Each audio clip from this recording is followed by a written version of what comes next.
In the Shipibo language, dieta translates to samá, which means a therapeutic and spiritual practice of isolation and integration with plant medicine. On this episode, I share about my pre-dieta journey. So in a week and change, I'm going to the Amazon. I, for 10 days, am depriving myself of certain foods and all social interaction in order to learn from an Amazonian herb. I don't know what it is yet, but I will be sharing in my follow-up episode. So I will be sitting with ayahuasca as well. And there's just been so much that my body has been telling me, my guides have been sharing with me. I've sat in ceremony with hape and marijuana, and I share all about those things. I share about my journey in giving up marijuana. I share about the beauty of listening to one's heart and following your personal legend. And I talk about this level of listening to my body that I've really had to step into, because this isn't going to be an easy journey for me. I know, but I know it's for me. And I've also learned that I don't need to have something wrong with me in order to follow my personal legend. If you're wondering what a personal legend is, you got to tune in more to the episode, but I learned about it while reading the book, The Alchemist. So if you're somebody who is on this journey of listening to their heart, becoming the human you're meant to be, but what spirit, universe, your body is requiring of you is something deeper and almost scarier than anything that you've ever had to do before, then I think you will deeply resonate with this episode. I do share this later on in the episode, but I will be leaving June 6th and I will be returning June 18th.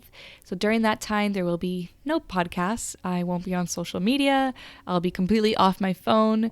And I honestly don't know when I will be back with the podcast. I may take an extra week off to let myself rest, but I also might be ready to dive right in and share everything and anything. I definitely will be. I will be sharing everything and anything I feel comfortable with on my follow-up episode with my dieta.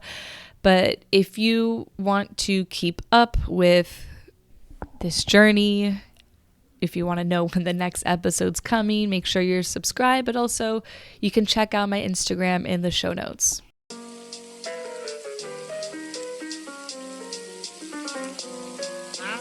You are listening to the School of Whispers podcast. I'm your host, Stephanie, and this is my space to get real, open, and weird about my life experiences as a psychic, medium, energy healer, and student of Chinese medicine. On the show, I'll be sharing my healing journey and the concepts I've learned along the way, and I'll be having guests on talking about the same sort of thing. I am so happy you're here, and I hope this show leaves you feeling inspired and empowered to learn how to listen to the whispers of your own body and spirit. Let's get into the show.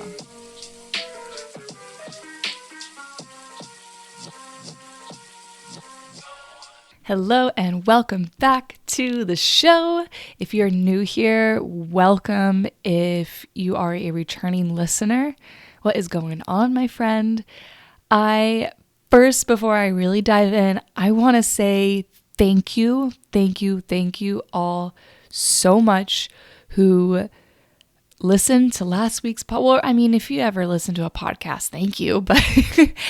But particularly last week with Louisa, Whispers of Devotion to the Mother, which I have linked in the show notes. If you haven't listened, the amount of support and love that Louisa and I have both shared from this episode has really, it's kind of blown my mind a bit.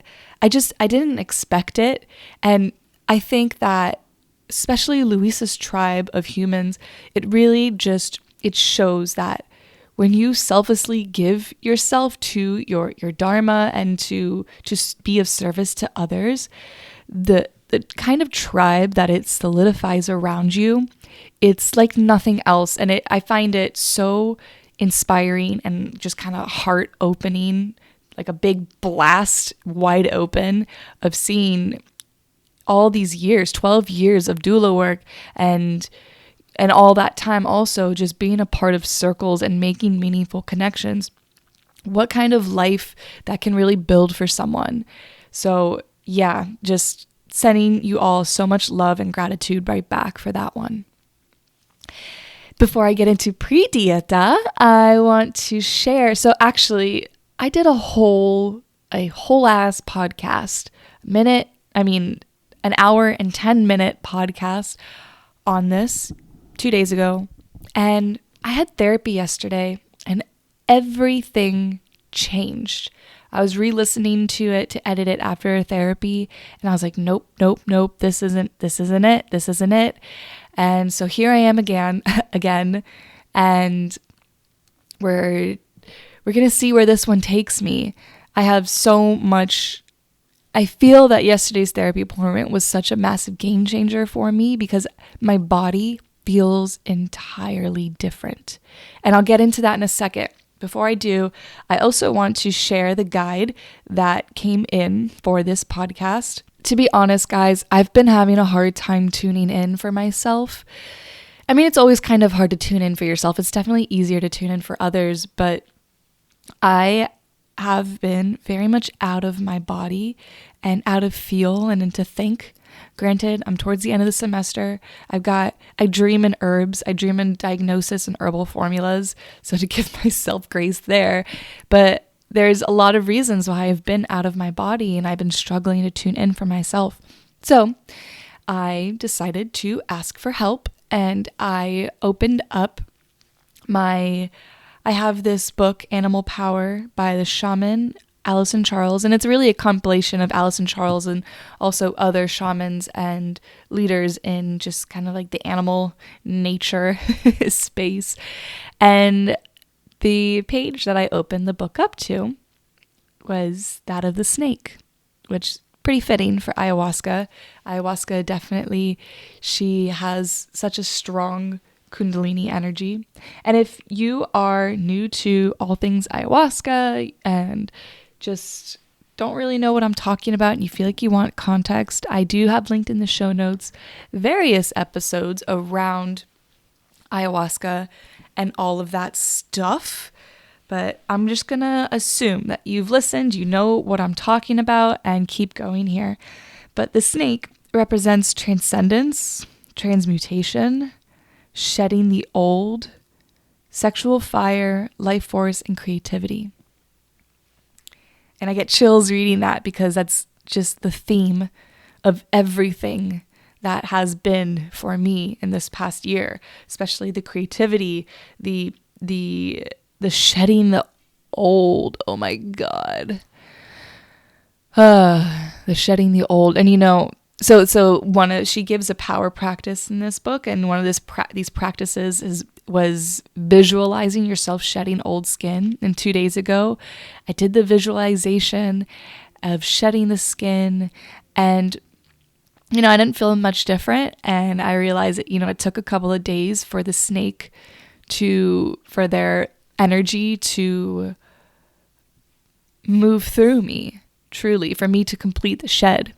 But if you are curious on when to work with the snake, you work with the snake when you're ready to let go of what no longer serves you, when you want to set yourself free, when you are ready to awaken your true spiritual life force from within, and when you want to align with your divine, sexual, and creative powers.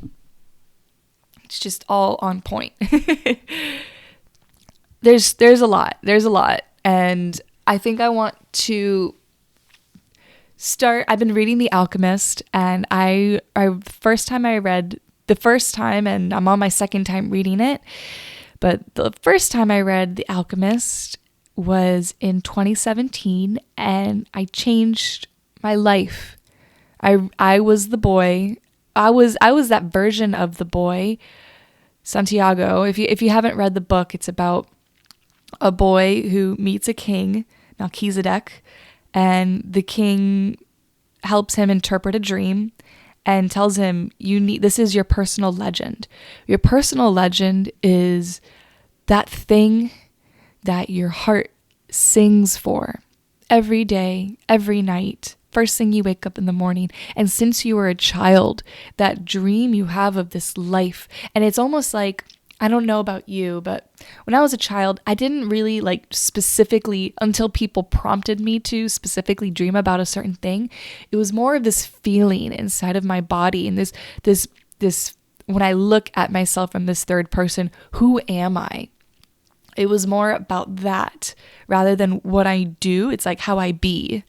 And that is your personal legend. And what so happens for so many of us is we grow up and I guess we become afraid of who we can be or what it takes to achieve a personal legend. In the book, they talk about how there's beginner's luck when you start to work towards that thing that your soul is here to complete. Everything in the world, it conspires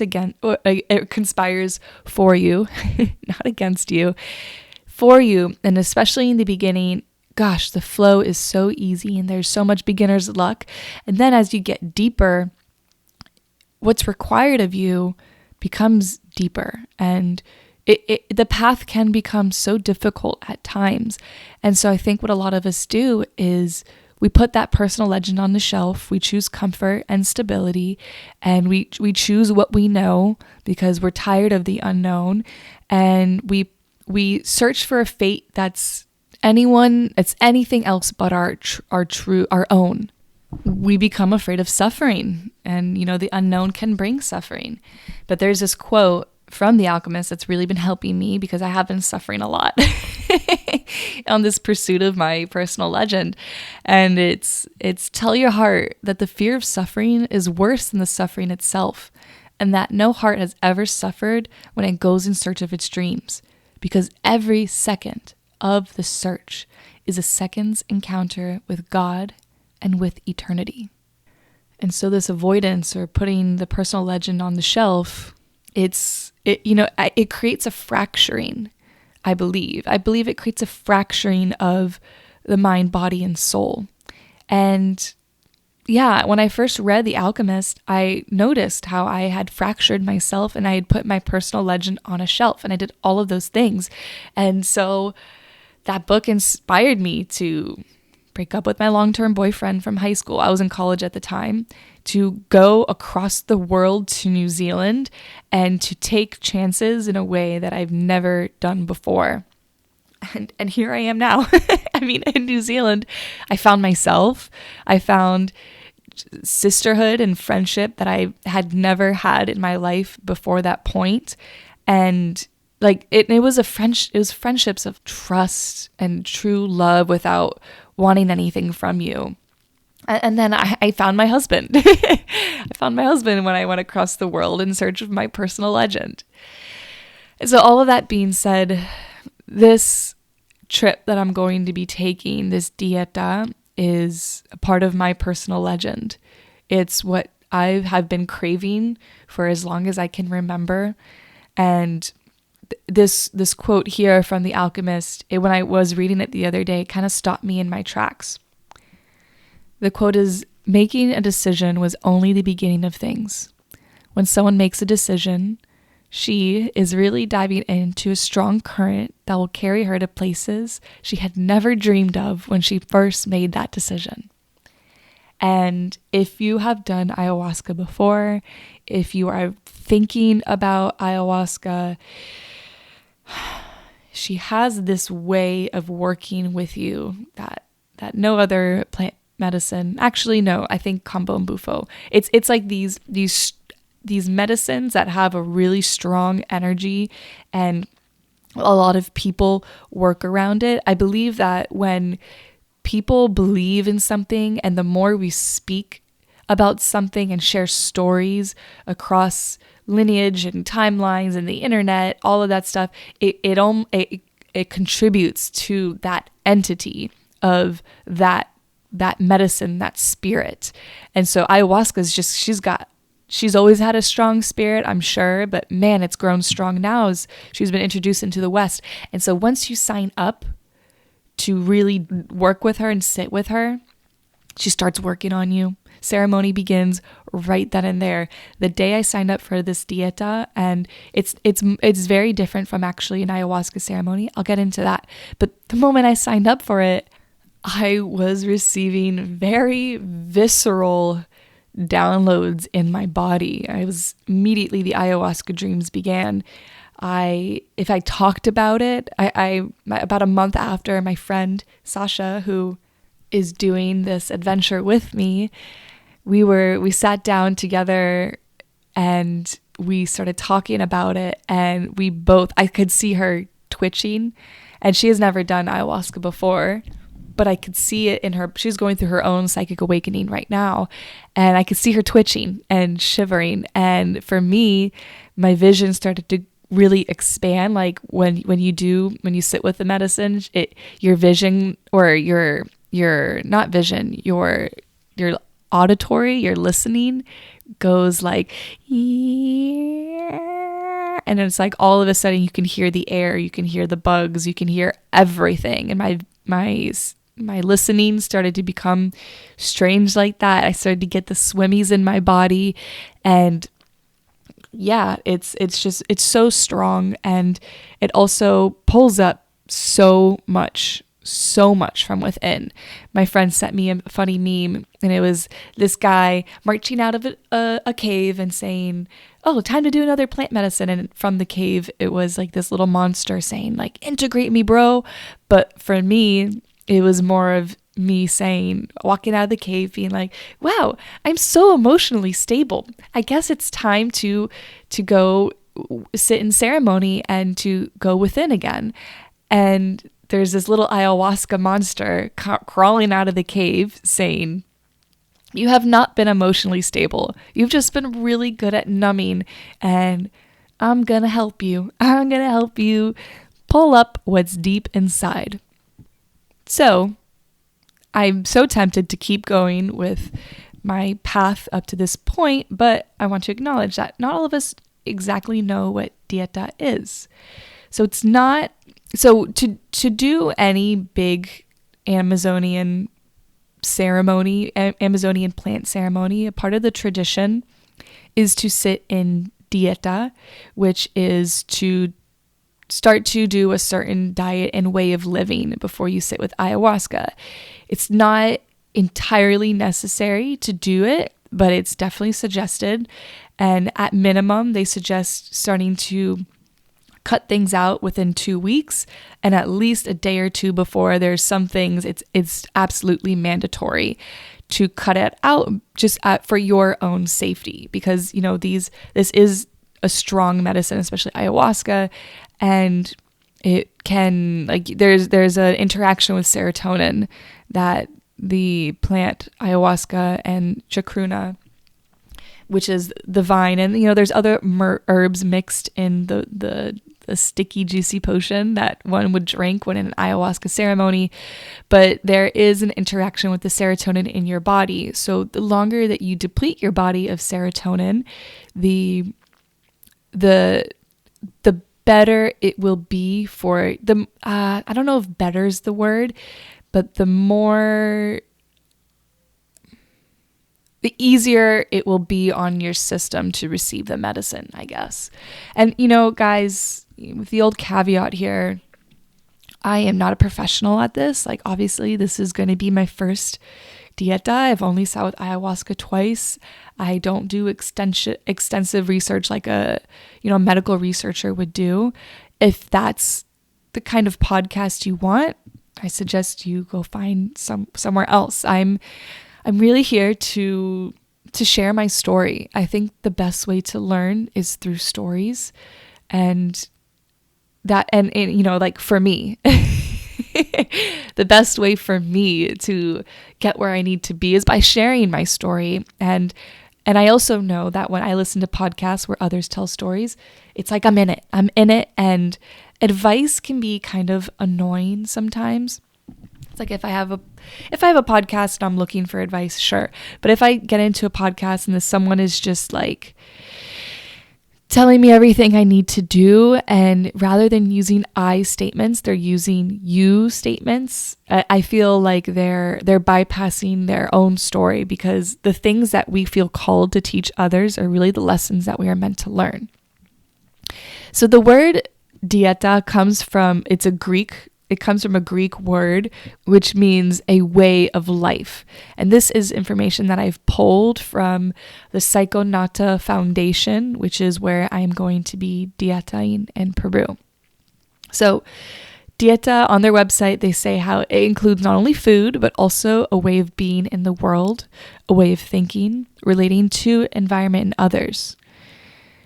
I will be sitting with Shipibo curanderos and curanderas, or shamans, and in their language, the Shipibo language, samá is their language for dieta, and it is a therapeutic and spiritual practice of isolation and working towards integration with plant medicine. So in the Amazonian tradition, it means stepping out of ordinary life and reorganizing it completely with the aim of changing focus and opening new communication with plants and with yourself. And they say at the end, which I love, if you want a radical breakthrough, you need to look for radical solutions. So this particular dieta that I'm doing, it's 10 days. They welcome us with a flower bath.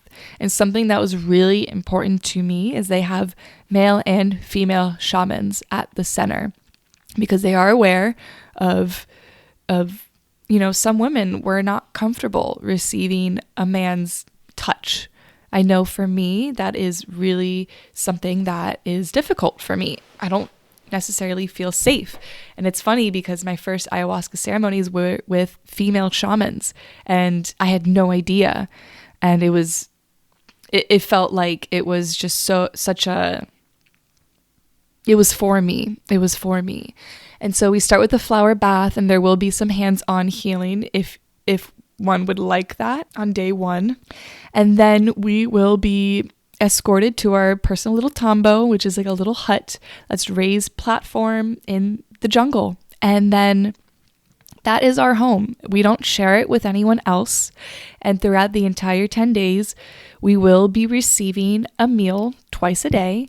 And that meal will consist of vegetables, maybe some rice, and maybe some white meat. I'm not entirely sure. I am doing a post-dieta podcast when I get back.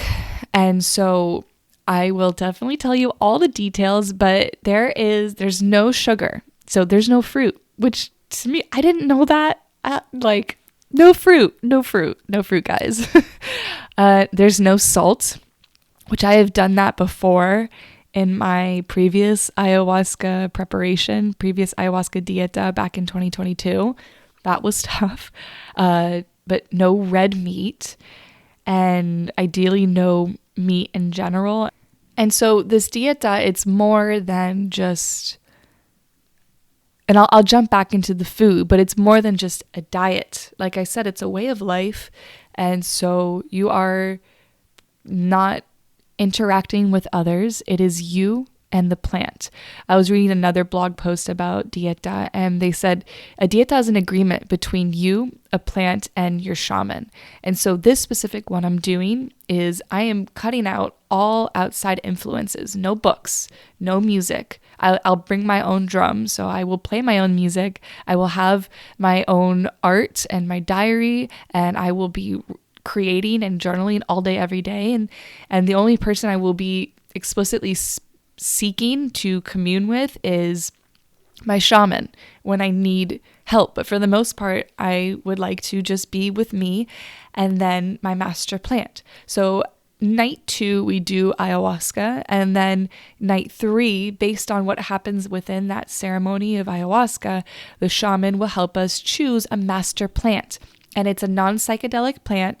It can be something like wild garlic or cat's claw, bobensana. There's a lot of other variations of plants that I just don't know. I don't know. And I haven't really done that much research because I don't want to predispose myself. I do a lot of thinking, and I am stepping into the world of feeling so much more now. And So you sit with that plant, and based on what the dieta requirements are for that plant, you might have a dose of it every single day. You might only have 2 or 3 doses, and then the energy of that plant stays with you. And you might be required to have limited physical movement, limited sunshine. And, from there, who the fuck knows? I don't, because I haven't done it. So I will be back to tell you what it really, really is.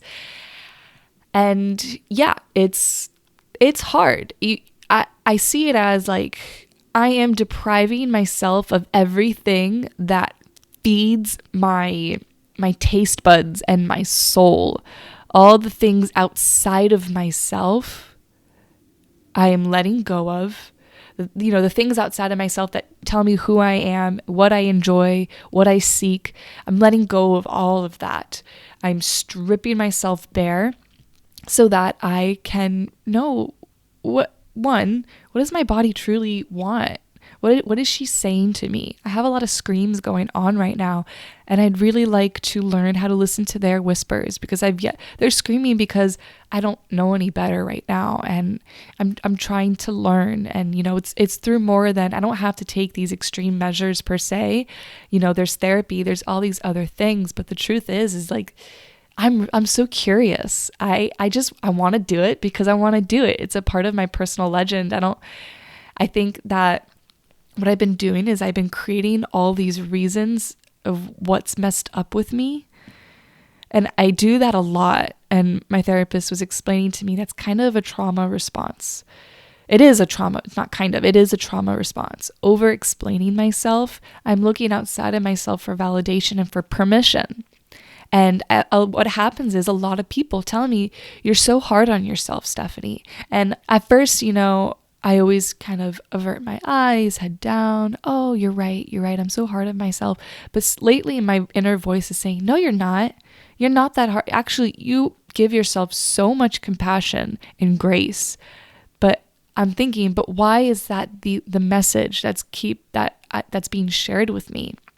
And I realize it's because I think that curiosity and making decisions out of a feeling, a desire, isn't good enough. Like, I need something truly wrong so that people can understand and give me permission to do what I desire. I hope that's making sense. It's something that I only kind of just realized in therapy yesterday. So that's really all I want from this trip. This adventure. I want to know what it's like to be alone in the jungle. The jungle is the place on earth where I feel most myself. Since I was 8 years old, the first time I was in Costa Rica, I think I was 7 actually, doesn't matter. But that was the moment where I was like, what is this feeling? Why do I feel more complete than ever? And like, there's something about the jungle that really completes my soul. You could probably hear it in my voice. Like, I don't know why, but I feel like I want to cry right now. But yeah, I really want to know what it's like to be alone in my happy place and to learn from a plant. And in school, I'm studying to become an herbalist, and all 350 herbs and the 110 formulas that I've learned so far, there's more to come, have all been through a computer. And yes, we have a pharmacy on campus, but these herbs are dehydrated and put into granular form. And I love to smell them, because to me, that's me inviting their essence in whenever I'm creating formulas for others. Maybe I shouldn't be putting my face over it, but I love their smell, because to me, that's the closest thing I can get to their smell and their taste. It's the closest thing I can get to their true essence. And to me, there's something so incredible about having the full form of an herb in front of me, because there is a spirit to it. You can feel it. And when you can strip back enough and be in silence enough and feel enough, the messages from that plant will come through. And So that's the whole point of this dieta, is to find my master plant who I am meant to learn from. That's written in my personal legend, and to learn in a way of experience. I'm so tired of learning through memorization. It's just, I might be eating my words in a couple of years from now when I'm ready to learn the next thing through some course or whatever. But I feel so done with that. I feel like my 20s have been learning courses and going outside of myself to sit down and learn from someone else, which is fine. I love learning from others, but I want to learn from others through experience now. I'm done sitting down and sitting in front of a computer or in front of a book. I'm ready to experience. So to walk you through what this dieta has been like for me, of stripping back, first I'm going to kind of just go over the basics of over the past 2 months. And again, this isn't what I believe that you should be doing. It's just what I felt called to do for myself. So, since February, I've had 2 instances of, I had a glass of wine. It was one night. I'm not going to lie, guys. Since I signed up for this dieta, my nervous system's been out of fucking whack.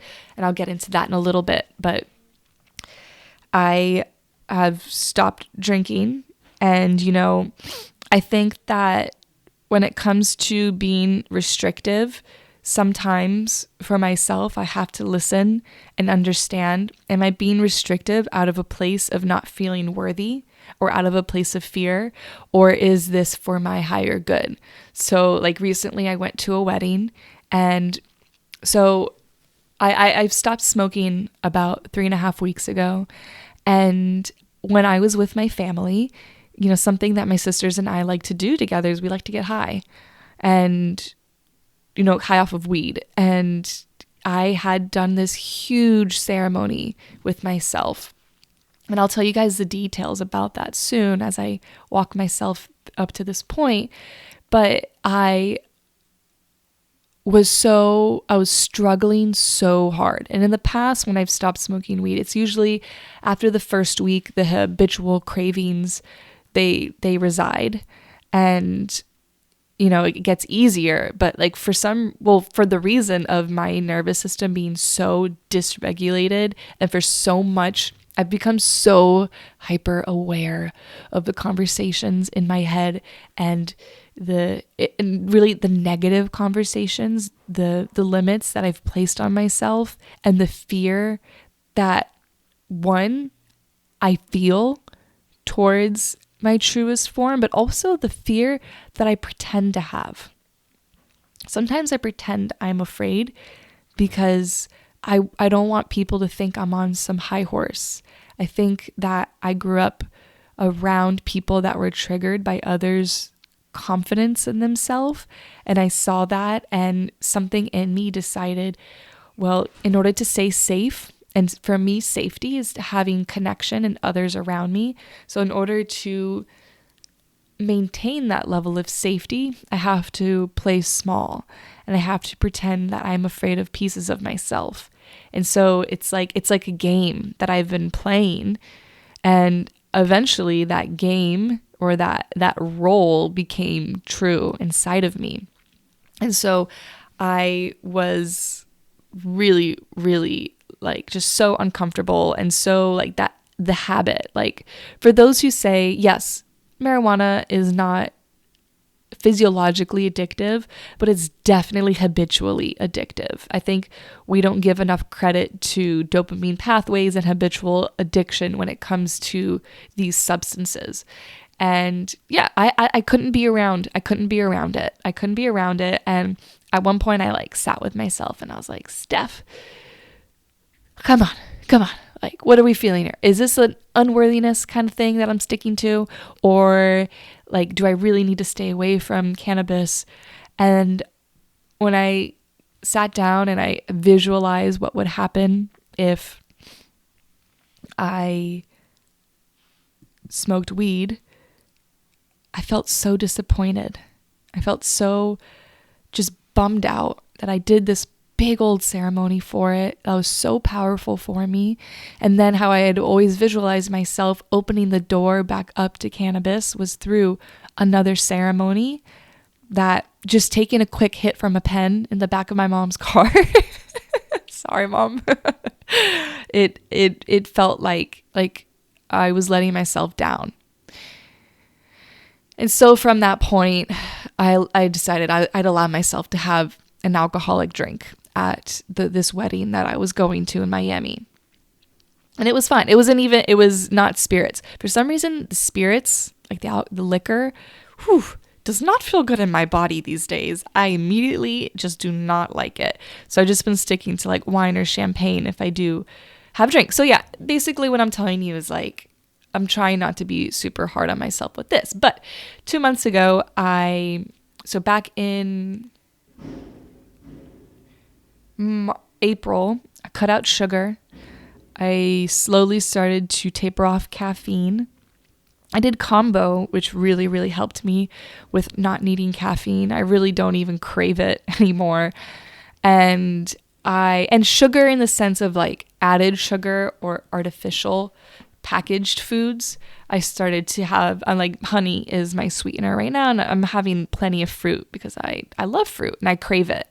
I got a little bit of a sweet tooth, so that's my way of fulfilling that.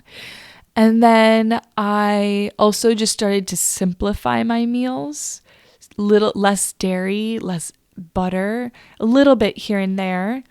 But then a month ago, I really seriously cut out dairy. I cut out cacao. I cut out chocolate, which is the same thing, but in terms of like having cacao ceremonies.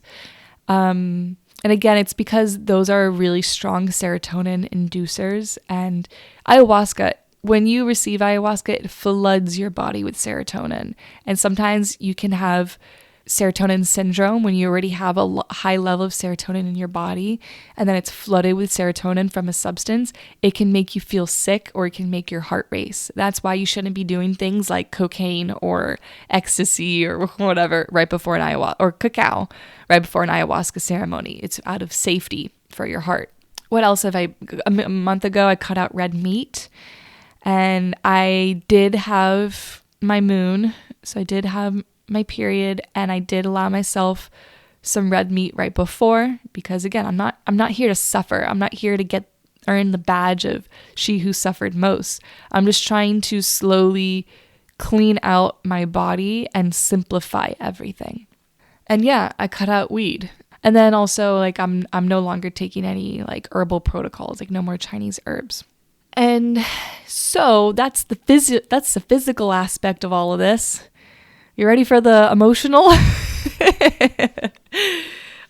So the emotional, like I said, it started when I signed up. And what I did shortly after is I had, and this was back in March or April, I had a ceremony with marijuana and hape. Hape, if you're not familiar, is ceremonial tobacco snuff. And it is mixed with other herbs. And it's just something that it is a purgative, but it depends on how much you do with how strong the purge you receive. But what I love about it is it gets me right into my body and I go deep. And then, so what I did is I took like 2 puffs of a joint, and then I did my hape, which is mixed with ayahuasca, the vine. And to just help you understand, like this wasn't an ayahuasca experience, because ayahuasca is mixed with a plant called chacruna. Chacruna is actually the thing that creates the visuals. Chacruna induces your body, your endogenous DMT to start to fire off. We all have DMT, dimethyltryptamine, which is known as like the dream chemical, the dream drug, or it's what we feel the most when it expands our consciousness, essentially. And so chacruna is the part of the ayahuasca brew that starts to enable your body to produce more DMT. And then ayahuasca is responsible for the purge, and she inhibits the reuptake of DMT in your body. So it can really be flooded with it. So you can go on this inner journey. doing hape mixed with ayahuasca is not doing ayahuasca, like having an ayahuasca ceremony. But because I'm so deeply intertwined with her energy, I immediately felt it. I immediately felt her, and it was really cool. And it's interesting because normally marijuana and ayahuasca, it's two feminine energies. Like, people say they don't get along, or that ayahuasca gets jealous. I don't understand the merit in attributing a human emotion of jealousy to a master plant, the consciousness of a plant. I mean, it's a plant, guys. At the end of the day, it is a plant. It's more, I think it's these two strong feminine energies, and having too much of that in your body, it can fracture your yin and your yang energy within. And so anyways, I found it interesting that the two got along so well, and maybe it was because that masculine energy of hape was that intermediary between the two. But I had to do some somatic work because I had been struggling with, and I've talked about this on the show, I'll link it in the show notes, but I had been struggling with herpes breakouts and really painful periods. And that is truly, like, if I can gain a lot of insight during Dieta into those things, like it's not lost on me that the two biggest issues in my body, well, three, hip pain, painful period, and then herpes breakouts, the things that I kind of struggle understanding and listening to and acting according with in my body. Well, there is a lineage in my family of reproductive issues, and like my abuela on my mom's side, she died of uterine cancer. And I was reading this book about a shaman, an ayahuasca shaman or an ayahuasquero in Peru, and he talked about how a lot of people who come to them, they have a family lineage of cancer, and cancer is an entity with an energy. And sometimes when a human, a family member dies without transmuting fully that energy gets passed down along the line. And and thinking about that, how we are within our mother's wombs when their wombs are created, when their eggs are created. It makes me wonder how long this quote unquote cancer, this energetic cancer, has been passed down. And so, yeah, when I read that, I was like, interesting, that feels true. And so I definitely would like to see if that is an energy inside of me that is ready to be purged and let go within this Dieta. But anyways, so I did some somatic work within this ayahuasca hape blend and marijuana ceremony. And then it was this song, A Call. I don't know if you heard it. It's like by Ajit and Trevor Hall. And she sings like, "Mother, I hear you," and "Father, I feel you." Or maybe it's the other way around. Regardless, she talks about mother and father energies. And if you haven't listened to my latest solo cast, again, linked in the show notes, I talk about this reintroduction into what it means to have this mother and father energy in my life. So that song comes on, and all of a sudden I see the face of a man. And he's older, he looks Peruvian, indigenous, and he has these specific features.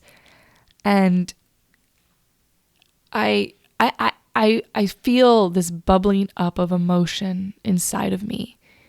And it's grief and sadness and shame. It's what I felt. It was like this protection, this protectiveness of what I feel towards my family members. Seeing his face, I felt protective.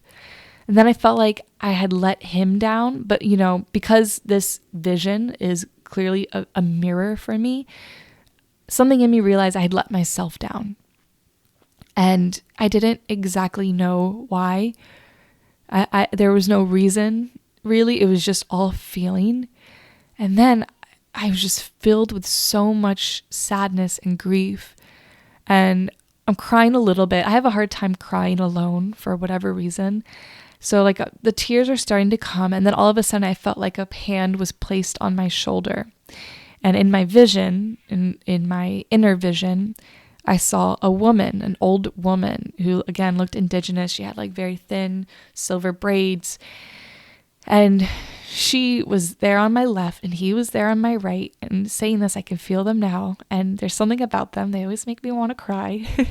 But it was like having them on my side gave me full permission to let go. And my humans on one side going, what the fuck is going on? I don't know these faces. I don't know why they're triggering this deep familial emotion.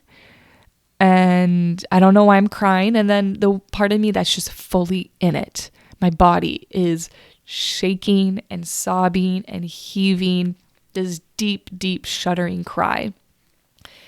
And then after a while, I stop and I could feel that there was more to it, but I was struggling to get that out. And all I could think of was like, who are these people? Are they ancestors or are they my future shamans? And I was thinking, well, if they are, I can't wait to meet them. If they are at Saigonata waiting for me, I can't wait to meet them and to give my body, knowing that they're there, to feel that safety, that to give my body for full permission to fully grieve. And actually, as I'm saying that, I realized what I almost completely forgot to share with you guys is, so I had not looked up who my shamans and ayahuasqueros and curanderos were going to be. And, you know, some people might hear that and be like, oh, that's a red flag. Like, I'm sure it is, but I don't know why I didn't. And Wednesday, I'm doing research on the Saigonata Foundation website, which is in the show notes. And two of the healers there, they showed a painting. It's a husband and a wife who have been doing this for over 3 decades. And the painting is of them.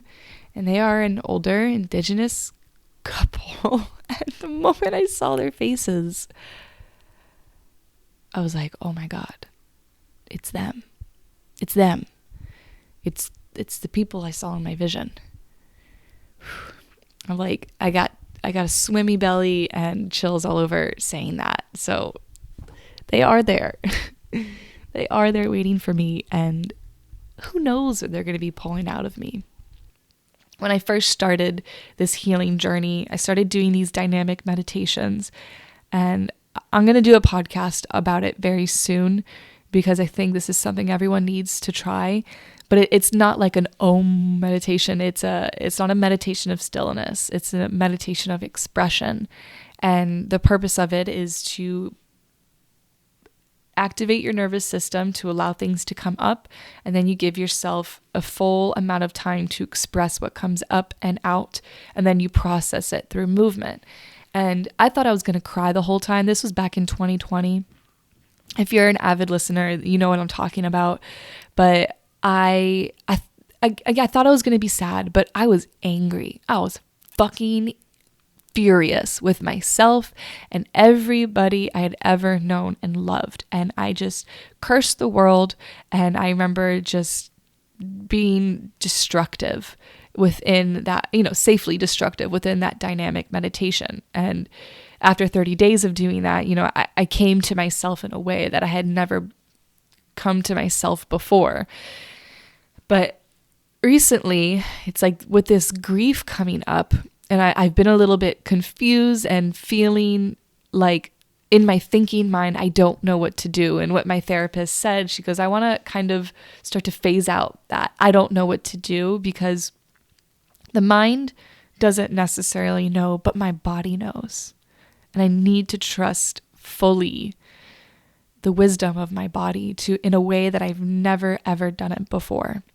And what really solidified that for me is I was on Pinterest and this quote by C.S. Lewis came, and it said something like, when I sat with my anger long enough, she told me her true name was grief. And I think, and my therapist has shared with me how anger is typically an emotion of protection. She's protecting something else that's deep inside. And so yeah, that's what I've been moving through. And I do want to share a little bit about my marijuana, my closing cannabis ceremony. This was about a month ago. And I did, once again, the ayahuasca hape with a couple of hits of weed.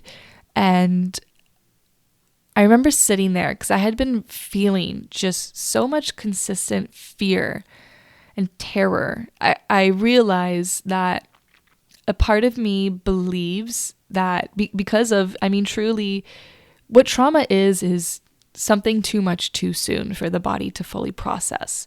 And there were some traumatic moments within my first ayahuasca ceremony. There were things that had happened that I was in my thinking mind and I was trying to know what to do, whereas it took a little bit of time it took some battling for my body to finally be like, all right, we're taking over from here, Steph. No more thinking, no more Stephanie. We're going to feel into this. And, it ended up being so blissfully beautiful. But, ayahuasca and these strong medicines, they can be traumatizing to the body. Not because they're bad for you. Like, trauma isn't necessarily bad for you. Trauma is a way of learning and moving through things. But trauma complicates things. And I think that I have been moving towards ayahuasca with this level of expectation that wasn't honoring my body. And that was just reigniting that trauma. And a part of me believes that in order to heal and to learn, it has to be really fucking difficult because of not just ayahuasca, but other things, other happenstances in my life. And especially like with the mother feminine energy. And I say mother, I know a lot of people call ayahuasca grandmother, but I didn't grow up with grandparents. So for me, it just resonates more calling her a mother energy. And it's almost like in order to go deeper with mother energy, there has to be a level of pain. And so I was seeking to numb out for a while since signing up for this retreat until my girl Bonnie helped me so much realize what I was doing to myself and this expectation that I was carrying. And so sitting in this final cannabis ceremony, I was saying to my guides and to ayahuasca, like, guys, I just want to feel safe. Please, please, please help me feel safe. And the answer I got was safety is an illusion. Safety is an illusion. And I heard that and I felt, fuck, don't tell me this. What? Come on. That's not what you say to someone who wants to feel safe. You don't tell them the thing you're searching for is fake. But as I let go and I listened deeper, they said, when you're feeling unsafe, safety, it's an illusion because feeling unsafe is an illusion. It's all your perspective. So the thing that you're truly seeking when you feel unsafe is trust. Trust is the remedy to feeling unsafe. Trusting universe, trusting yourself, trusting your loved ones, and trusting your body. And what I'm learning now, what solidified it yesterday in therapy, was I have not been trusting my body. So after hearing that, I started to see the image of a tree in winter, and the tree was stripped bare of all her leaves. And they told me that the tree here either has the choice to long for the past, where, the glory days of summer, when its branches were full and green and kissed by the sun, or the tree can long for the future, where it starts to bud and to bloom, and spring is here, and the conversation of other trees and a community of pollen and wind and flowers and birds returns. But doing so for the tree, this longing for the past or the future, will yield a long winter. So the other choice is to embrace the present moment. And so I know that dieta is going to strip me bare, and I have the choice to long for the time before I decided I was going to even do this, and to also long for, like, I can't wait to get out of it. And now saying that out loud, now I realize I've been saying that a lot. Like, I can't wait to get out of it. Or I can just embrace. I can embrace the time of Pharaoh, of rest and winter, being in my winter fully. Also within this ceremony, I felt the raccoon guide come in, and in that moment, the raccoon represented a fear of losing home as it is. I saw the raccoon consciousness losing its home of forest, and having other things, other unknowns being built up. And yes, the raccoon adapts, and that's the beauty of the raccoon. She will always adapt. But I've been trapped in this fear of losing my home, so losing my Stephanie, my body, my present state as it is. And what came to me was, I had this fear of not getting better. That all these things I try, holistic medicine, natural medicine, dietas, all of deep inner work, psychic work, energy work, that it's all futile. And that I won't ever become all that I'm meant to be. It's like this fear of my personal legend, and also this fear that I won't follow my personal legend. Or if I do follow it, I won't be enough. That my efforts and my capacity, I'll just let fear get in the way, and my efforts to find what I'm destined for won't be enough. Or worse, I'll go through it and I'm going to get hurt. And then within that ceremony, I felt Sekhmet, who is the goddess of medicine and war. She's half lioness, she's half woman. She's been a guide for me for a long time.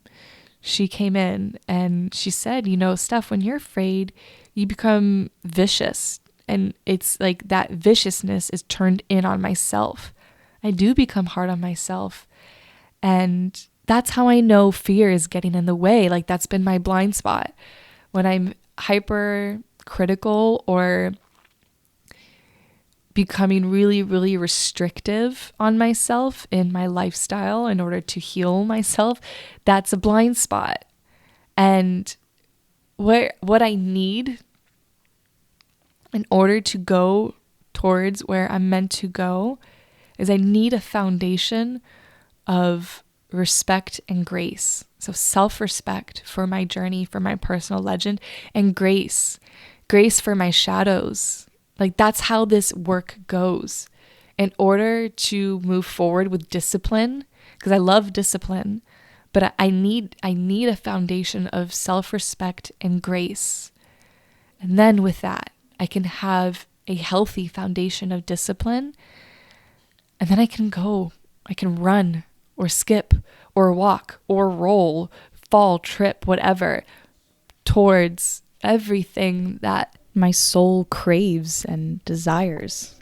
And what I really desire is not this like perfect life without suffering or without hard emotions. What I desire is this beautiful, smooth, interweaving connection of my mind, body, and soul. That's it. I just want to be able to listen in a way that I've never known before, and I haven't been taught before, because that's just not the world I grew up in. It's not the things I paid attention to growing up were entirely external and in a lot of ways disrespectful towards myself. The habits I learned through the media, TV, people around me was very unkind to the Stephanie I know and love. I've come so far, and it's just there's more. What I picture is, it's like the trajectory of the rocket ship. How when the rocket ship is moving to a different atmosphere, it's like a shaky, bumpy ride, and then she flows and she's smooth, and I'm ready to reach that new altitude. And it's been a bumpy ride for sure. But all that being said, something I realized yesterday, and it's interesting because Well, okay, something that I've realized yesterday is my therapist, she explained how all of these like super hypoxic breath works or heavy weight training or these intense plant medicines, what happens is what's happening for me is my body is vibrating at a state of fight or flight. And then when I do something that's very intensive on my nervous system, I reach this higher point. And it's funny because I'm reading The Body Keeps a Score, and I'm learning about this. It's like I reach this point so strong that my system shuts down and I hit the ceiling and I fall back to the ground. And then I'm like, oh, I feel so good. I feel so good. But it's not because I moved myself with grace and respect through my out of fight or flight. I just reached a threshold that was so high that my body shut down and I got smacked down to the bottom. Because what would happen is after I do these things, because I've definitely been feeling like I don't know what to do because all these things I normally do, that everything I've known because it's what I've learned versus what my body's asking for, is to reach these intensive points so that I can just crash. And then all of a sudden, a day or two or an hour later, I'm back vibrating at that fight or flight state. And that's something that ayahuasca can do for a lot of us. Like I mentioned earlier, it can traumatize us. And a lot of us, we feel so good after the ayahuasca, but then in the integration, we feel like shit because it's not that we healed our nervous system. It's that we're being forced to process so much that we aren't necessarily ready for. So hearing that so here's the thing, guys. So there's 4 ayahuasca ceremonies within these 10 days. I thought it was going to be 3. I was not really happy about doing the 3. And now I was doing research on Wednesday and today's Friday. I found out that we're doing 4. Like I almost shit I had to pee after because I had like fear pee and I almost got the shits from it. Like that's the amount of fear. And that's not okay. Hearing that, feeling that in my body and being like, well, we're going to do it anyways. That's not okay. That's not okay with me. And what my therapist explained to me was my body's been testing me. She's been giving me all these signs and signals. And she's been testing me. Is Stephanie going to listen, or is she going to further transgress against me? And, up until that therapy session yesterday, the idea of being in ceremony and letting them know, like, hey, I'm only going to have a couple of sips, or I'm not going to have any, but I'm going to stay here. I felt like I was pussying out. And I hate that word because the pussy is an amazing organ. But I felt like I was letting fear get in the way. But, and what I share with my therapist is Mana, my husband, he's always very impressed with me because I can be around people who are high or drunk or on mushrooms and I will decide not to do it. And I will be right on their level. And, that's a part of because I'm energetically sensitive, but also because I'm just a weird, like I am high in my regular life sober. Sober me is super fucking silly and also finds so much beauty in so many little things that I think some people, like when I take my husband on walks with me, I stop, I smell the flowers, I notice the ladybug, or I save the worm, or, I find so much awe on my walks in such seemingly mundane things. And these things can move me to tears sometimes. And all this time I thought everyone was like that, but he kind of pointed out that, nope, that's a Stephanie thing. And so, like honoring that side of me, I know that I can be in ceremony and I can have the smallest dose. And I know that, at the risk of calling ayahuasca an adaptogen, I don't have to take so much of her in order to go deep. And my friend Cheval, she talks about that a lot. This ayahuasca doesn't have to blast you out of your ass. It can be gentle. It can be a subtle Well, it's not subtle, but it can be a gentle experience. But what I crave is learning from the subtle. What I teach my clients and what I teach in my own ceremonies that I've created is that you don't need psychedelics to go deep. You can use acupuncture. But even then, I think people give the acupuncture too much credit, because sometimes, guys, I fuck up on my needling placement and I know it. And or sometimes I do a completely different protocol from Golden Needle and people still go deep. Really, I think that the requisite for going deep is being somewhere safe, opening a sacred space, calling in your guides, your ancestors, your higher self, and to know like you're in a container that's sacred. And just with that, people go on these deep inner journeys. And it's funny because it's come to my attention recently that some people at school are upset with me.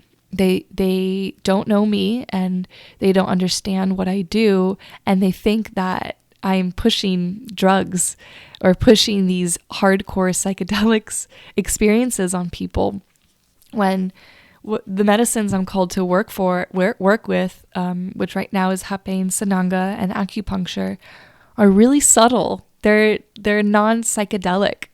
There's no, like, you can have a visual experience if you're open enough to it, because we are psychic right all on our own, but these are non-psychedelic subtle medicines.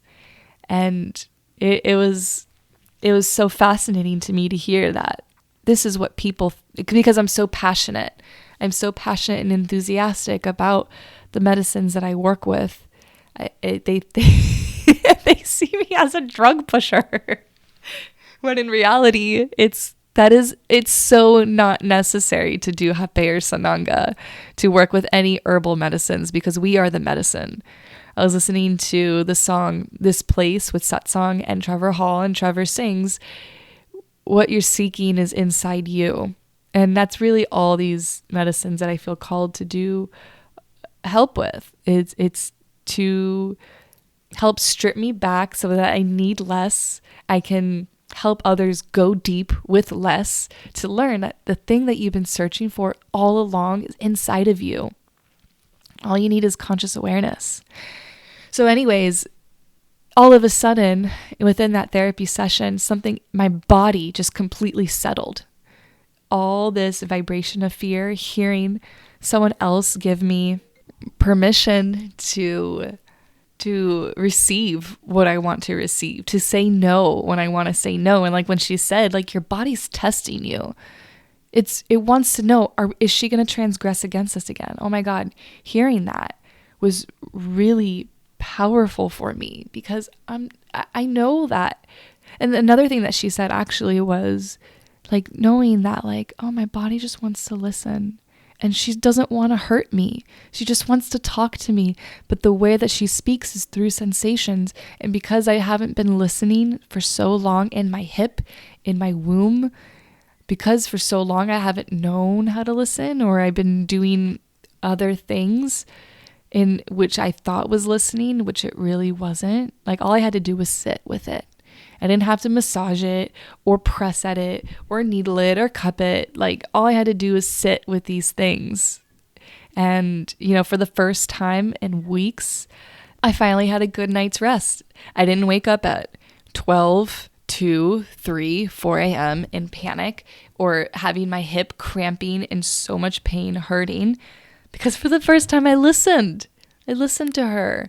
And that message that I heard in therapy was everything I needed to hear. And all of a sudden, it's like I visualized myself in ceremony saying no, thank you. And rather than feeling like I let myself down, I felt so empowered doing that. I felt like a badass.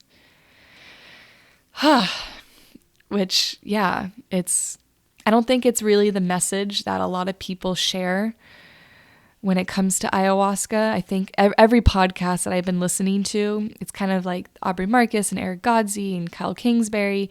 These guys, they're really hardcore with it, which that's clearly their path, because they receive a lot out of it. And I think that I've been comparing myself. I love listening to them because they do give tips and tools in order to help yourself when things do get hairy and rough or in preparation. But I'm realizing I've been attributing their experience way too strongly to mine.